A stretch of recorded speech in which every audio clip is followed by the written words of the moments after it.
6월 5일 금요일 새벽 무릎입니다. 사도신경으로 우리의 신앙 고백하면서 새벽 예배 드리겠습니다. 전능하사 천지를 만드신 하나님 아버지를 내가 믿사오며 그 외아들 우리 주 예수 그리스도를 믿사오니 이는 성령으로 잉태하사 동정녀 마리아에게 나시고 본디오 빌라도에게 고난을 받으사 십자가에 못 박혀 죽으시고 장사한 지 사흘 만에 죽은 자 가운데서 다시 살아나시며 하늘에 오르사 전능하신 하나님 우편에 앉아 계시다가 저리로서 산 자와 죽은 자를 심판하러 오시리라.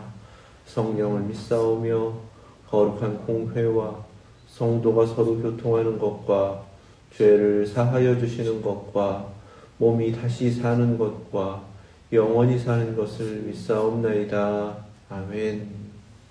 찬송 222장 찬송 드리겠습니다.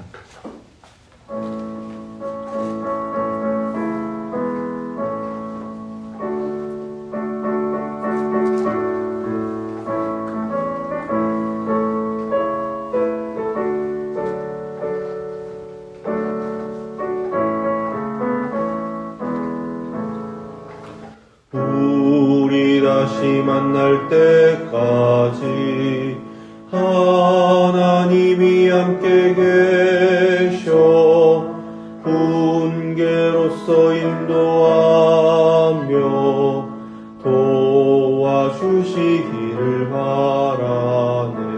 다시 만날 때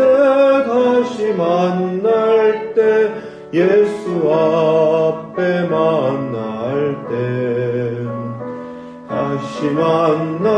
때 다시 만날 때 그때까지 계신 바라네. 우리 다시 만날 때까지 하나님이 함께 계셔 간 데마다 보호하며 양식 주시기를 바라네. 다시 만날 때 예수 앞에 만날 때 다시 만날 때 그때까지 계신 바라네. 우리 다시 만날 때까지 하나님이 함께 계셔 위태한 일 면케하고 부모 주시기를 바라네. 다시 만날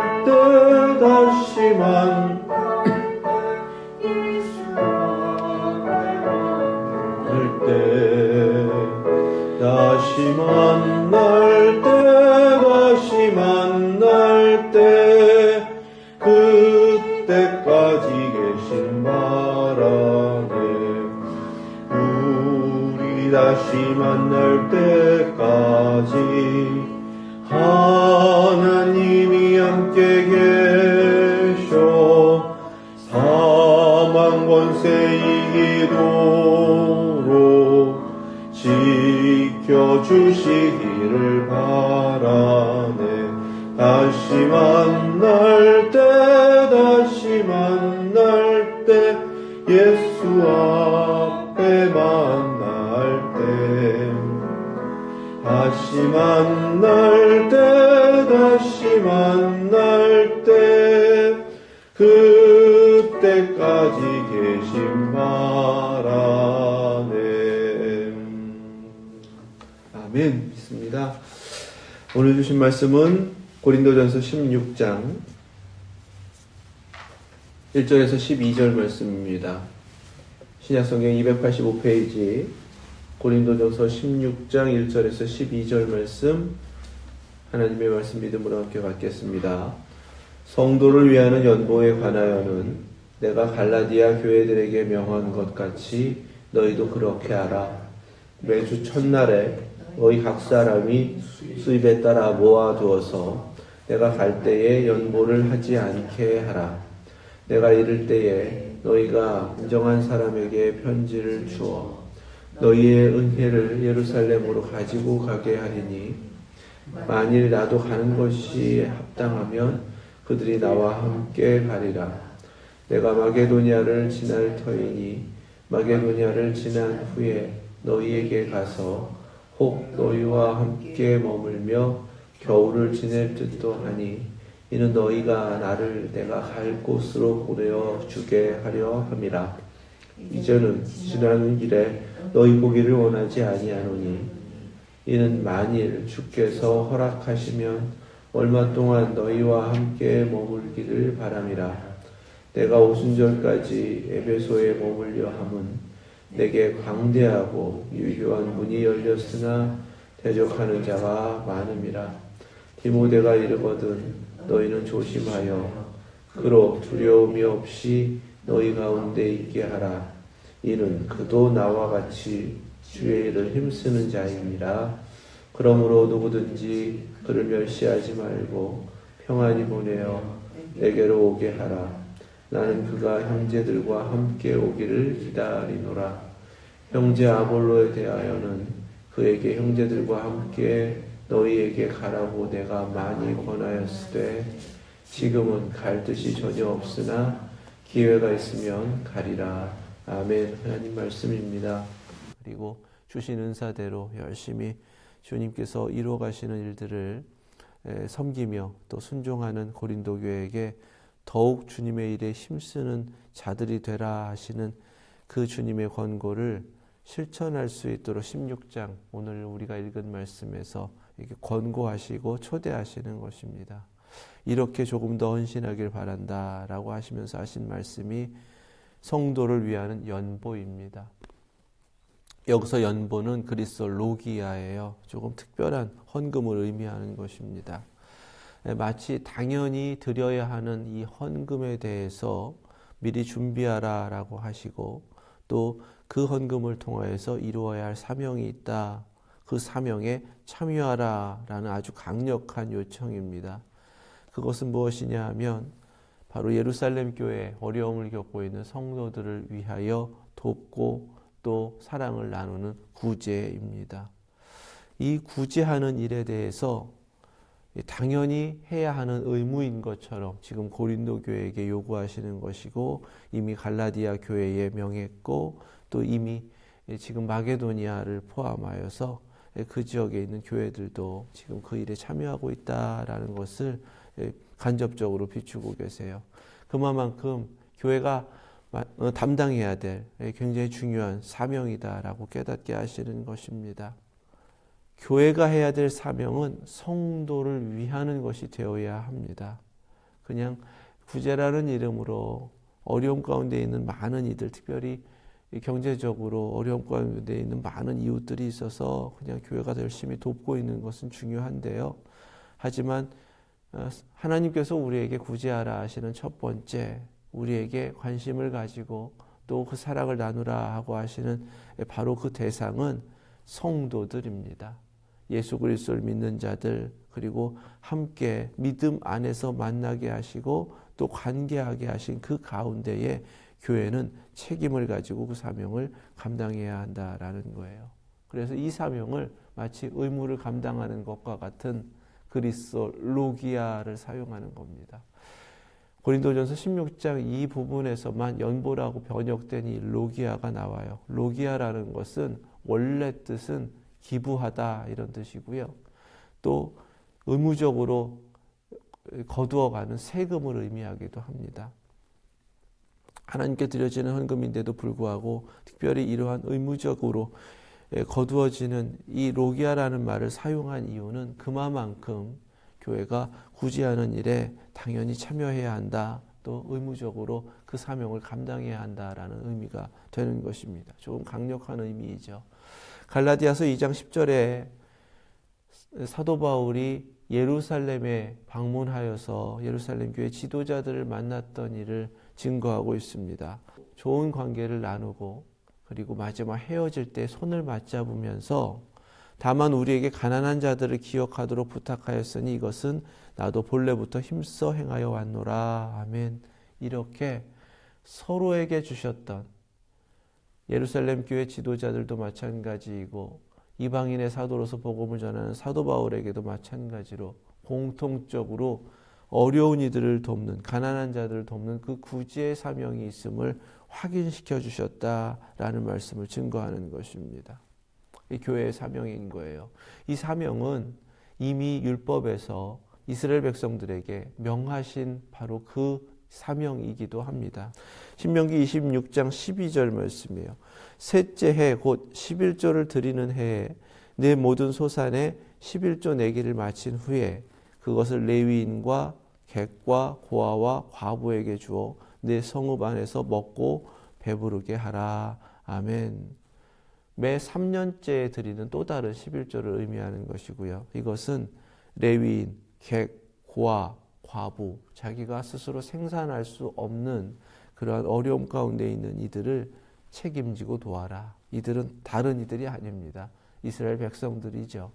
바로 그러한 율법적인 명령을 주셨는데 그 율법을 성전은 소홀히 했었거든요. 하지만 초대교회가 그 하나님의 뜻을 받아서 그 사명에 굉장히 충실했었습니다. 아주 시작부터 그랬어요. 사도행전 6장에 보면 조금 시험을 겪게 되죠. 그 시험이 무엇인가 다름이 아니라 구제하는 일이었습니다. 사실 그 어려움이 생겼던 그 시험이 교회 안에 발생했던 이유도 다름이 아니라 매일 구제하는 일에 힘쓰다가 부족함 가운데 시험을 겪었던 일입니다. 그만큼 처음 교회부터 어려움 가운데 있는 이들을 구제하는 일을 정말 하나님 앞에 사명을 감당하는 것처럼 행해온 것이 교회의 모습이었다라는 사실이에요. 우리 교회가 성미사역 감당하고 있죠. IT는 세계에서 가장 가난한 나라 중에 하나이고요. 또 유경민 선교사님을 통해서 우리가 그곳에 있는 교회를 돕거든요. 3군데 선교지에 세워진 교회, 그리고 그 교회에 특별히 하나님께서 세우게 하신 기독교 학교, 그 어린 생명들을 후원하면서 돕도록 하시는 그런 귀한 사명에 참여토록 하셨어요. 이런 것들이 하나님께서 오늘도 교회에게 찾고 계시고 또 그렇게 실천하도록 하신다라는 것을 우리에게도 깨닫게 하시는 말씀이에요. 그러면 이 구제하는 일을 어떻게 해야 되는가? 매주 첫날에 너희 각 사람이 수입에 따라 모아두어서 내가 갈 때 연보를 하지 않게 하라. 이렇게 말씀하셨습니다. 매주 첫날은 안식 후 첫날, 부활의 날이고 주님의 날입니다. 주일이라는 것은요, 예배를 의미하는 것입니다. 예배 때 드려지는 헌금이 되어야 한다는 거예요. 구제는 그래서 교회가 교회의 이름으로 또 그리스도의 이름으로 그렇게 행해져야 한다라는 말씀이 되는 것입니다. 그저 개인적으로 행하는 그러한 일들이 아니라는 것입니다.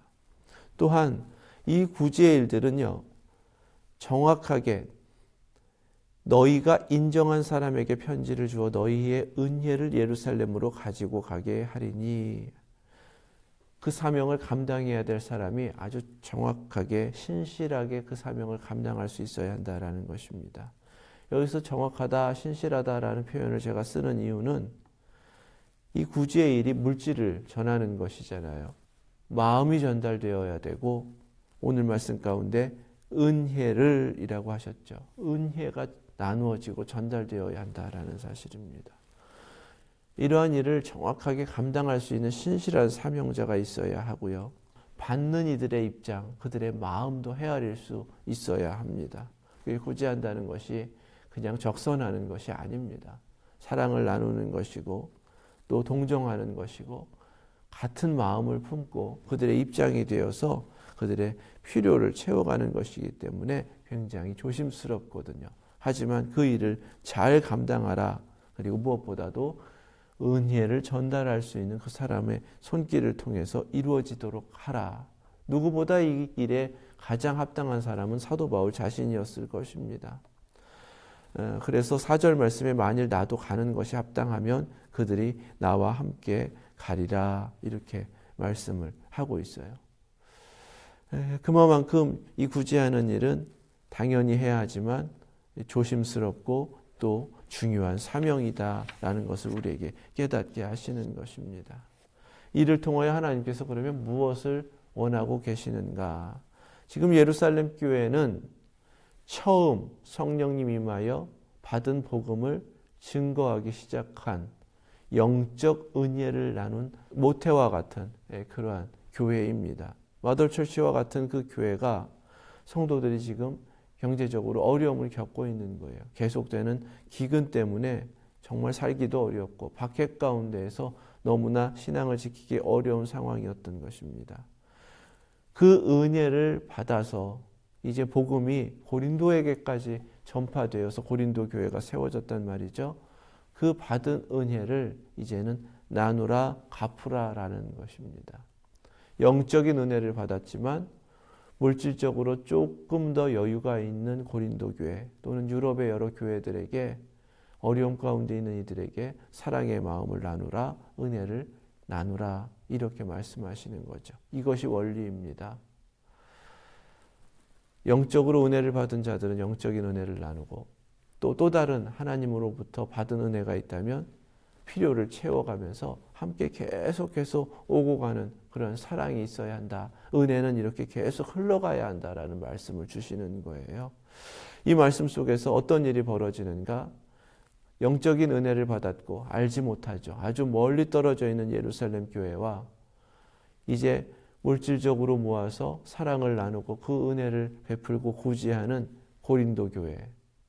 이 이방인 교회가 그 은혜로 하나가 되는 것입니다. 예수 그리스도께서 십자가로 하나 되게 하시는 그 은혜를 실질적으로 경험하게 되는 거예요. 에베소서 2장 16절에서 18절 말씀입니다. 또 십자가로 이 둘을 한 몸으로 하나님과 화목하게 하려 하심이라 원수된 것을 십자가로 소멸하시고 또 오셔서 먼 데 있는 너희에게 평안을 전하시고 가까운 데 있는 자들에게 평안을 전하셨으니 이는 그로 말미암아 우리 둘이 한 성령 안에서 아버지께 나아감을 얻게 하려 하심이라. 아멘. 또한 15장 말씀에서 부활의 신앙이 있다면 속지 말라 하셨어요. 33절입니다.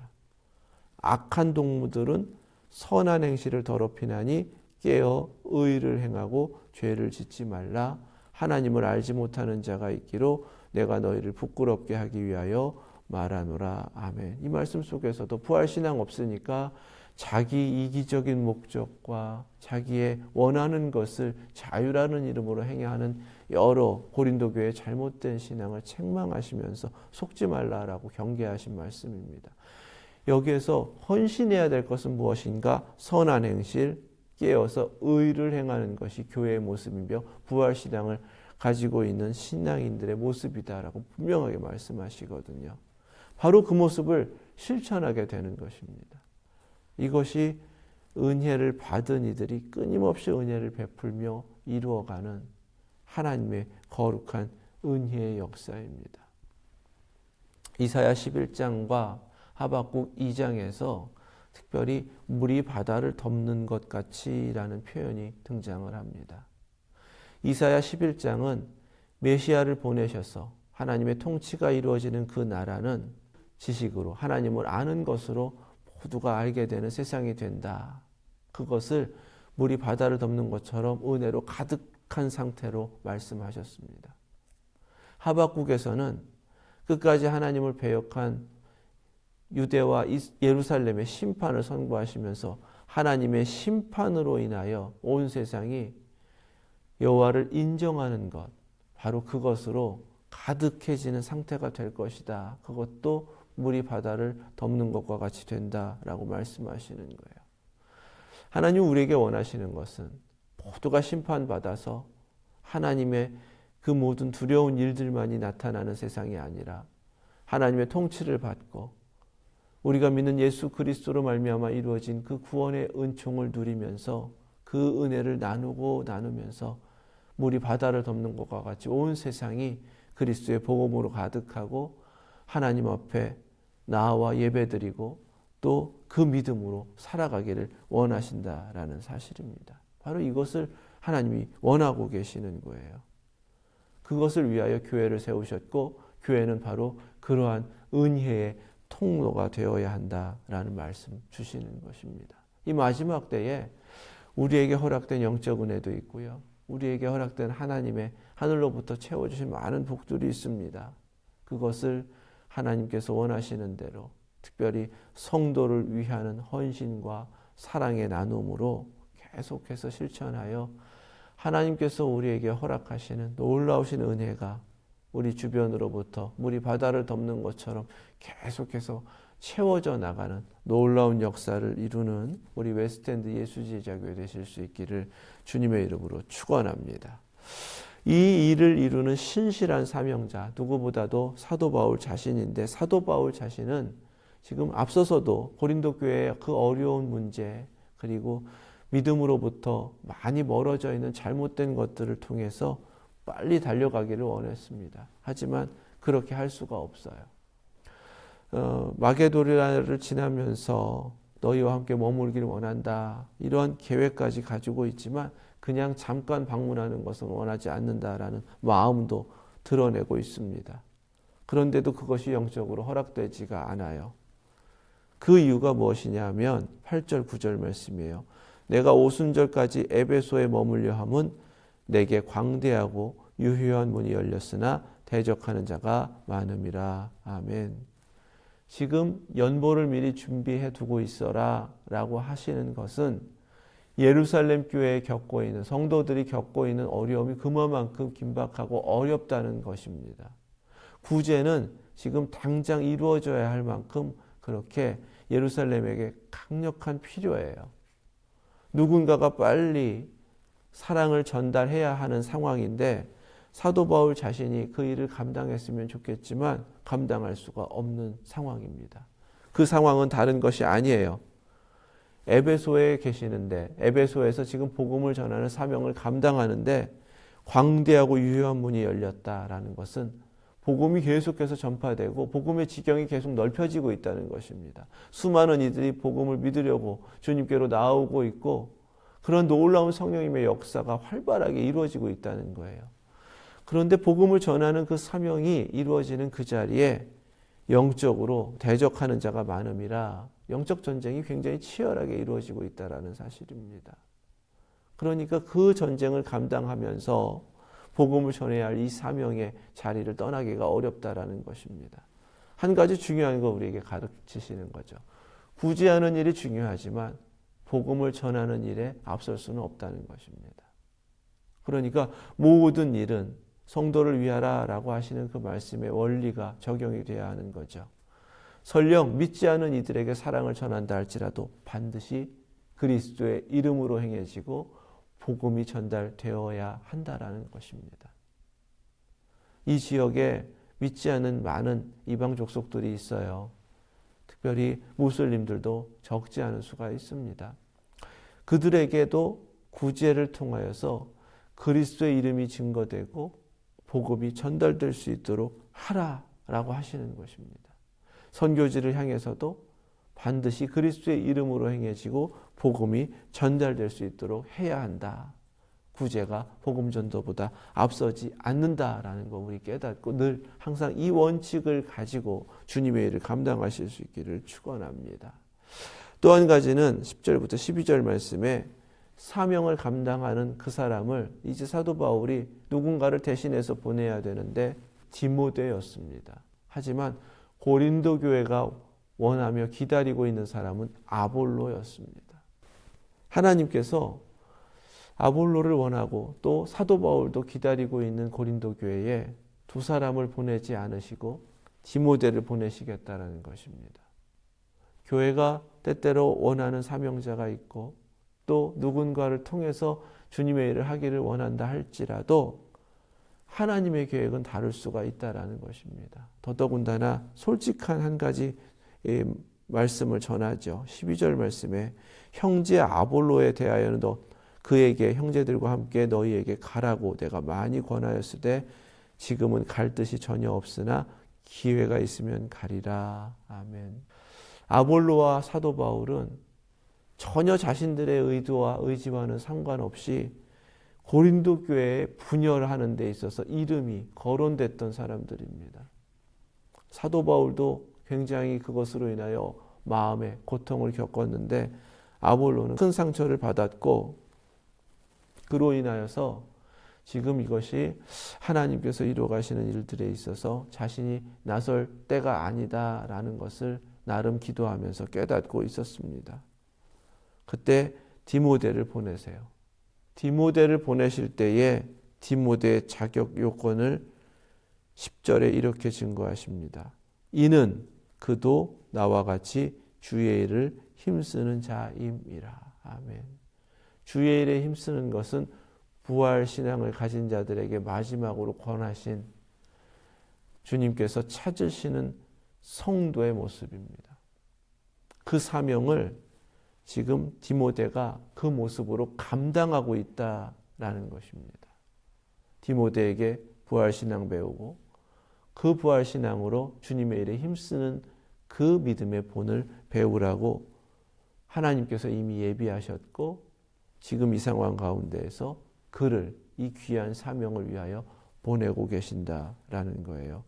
오늘 우리에게도 마찬가지입니다. 하나님은 그때그때마다 찾으시는 믿음이 있고 종말의 때에는 더욱더 부활의 신앙이 확고하여 다시 오시는 주님을 기다리는 재림의 신앙으로 주님의 일에 힘쓰는 주님의 종들을 찾고 계세요. 우리 한 사람 한 사람이 다른 것이 아니라 더욱 주의 일에 힘쓰는 바로 그 모습으로 주님의 일을 감당키를 원하신다라는 사실입니다. 이 어려운 때에 하나님은 디모데를 찾으셨습니다.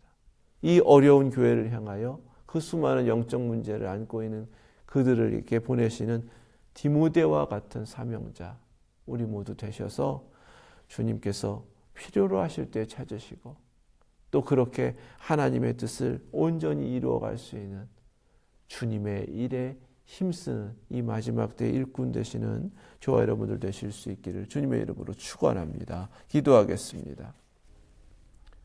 거룩하신 하나님 감사합니다. 이 마지막 때에 웨스트엔드 예수 제자교회를 불러 세우신 하나님의 목적은 복음을 전하는 것과 받은 은혜를 끊임없이 나누어 그리스도의 거룩한 사랑을 이 땅 가운데 나타내는 것임을 다시금 깨닫게 하여 주시니 감사드립니다.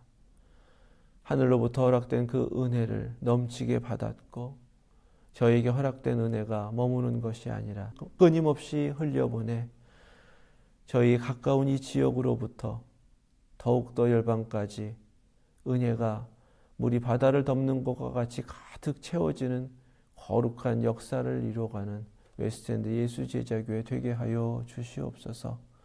우리 각자에게 허락된 그 귀한 은혜를 잊지 않게 하시고 또 나누고 전하며 베푸는 저희들 모두 되게 하여 주시옵소서. 특별히 마지막 때 주께서 찾으시는 주의 일에 힘쓰는 한 사람 되게 하여 주시고 오늘도 주께서 찾으시는 바로 디모데와 같은 한 사람으로 사용되게 하시고 저희를 통해서 행해지는 모든 것은 오직 예수 그리스도의 이름으로 행해져서 그 이름만이 나타내고 그 복음이 증거되는 저희들의 모습이 되게 하여 주시옵소서. 예수 그리스도의 이름으로 기도드립니다. 아멘. 하늘에 계신 우리 아버지 이름이 거룩히 여김을 받으시오며 나라의 임하옵시며 뜻이 하늘에서 이룬 것 같이 땅에서도 이루어지이다. 오늘날 우리에게 일용할 양식을 주옵시고 우리가 우리에게 죄 지은 자를 사하여 준 것 같이 우리의 죄를 사하여 주옵시고 우리를 시험에 들게 하지 마옵시고 다만 악에서 구하옵소서. 나라와 권세와 영광이 아버지께 영원히 있사옵나이다. 아멘.